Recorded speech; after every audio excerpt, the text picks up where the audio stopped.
বিসমিল্লাহির রহমানির রহিম। আসসালামু আলাইকুম। আমার গাছের কলার মোচা আমার গাছে হয়েছিল, সেই কলার মোচা দিয়ে আপনাদের রান্না করে দেখাবো, দুটো রেসিপি দেখাবো। তেল দিয়ে দিচ্ছি, প্যানে পেঁয়াজ দিয়ে দিচ্ছি।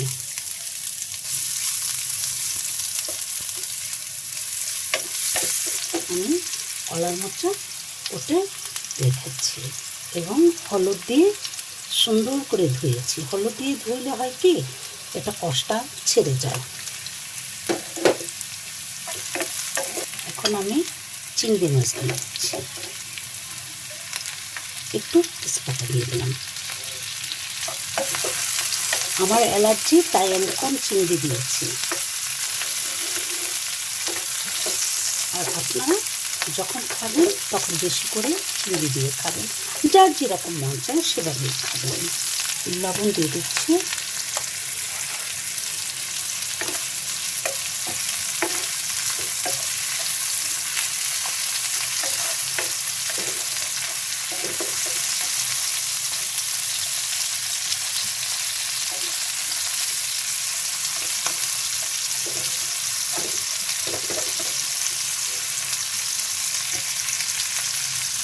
কাঁচামরিচ একটু বেশি করে দিবেন, যে যেভাবে ঝাল খান সেভাবেই দেবেন।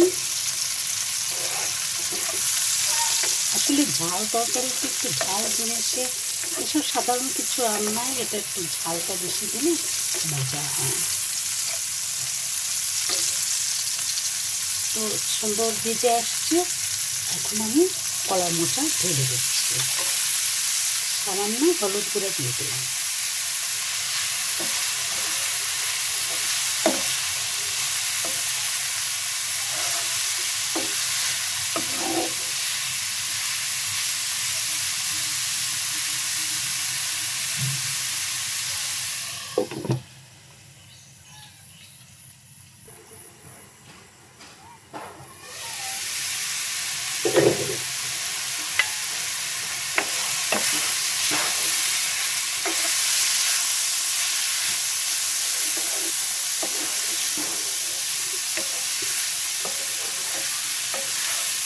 আপনারা এর ভেতরে নারকেল কুড়িয়েও দিতে পারবেন, তাও খুব ভালো লাগবে।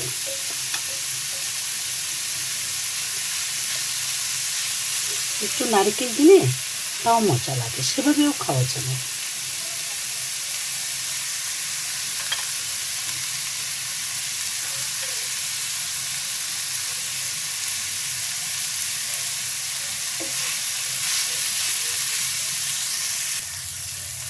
হয়ে গেল আমার কলার মোচা চিংড়ি মাছ দিয়ে ভাজি।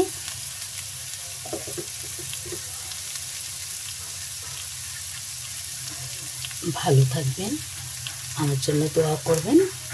আপনারা ভালো লাগলে সাবস্ক্রাইব করবেন, শেয়ার করবেন, লাইক করবেন। ভালো থাকবেন, দোয়া করে সবার জন্য। আপনারা আমার জন্য দোয়া করবেন। আসসালামু আলাইকুম।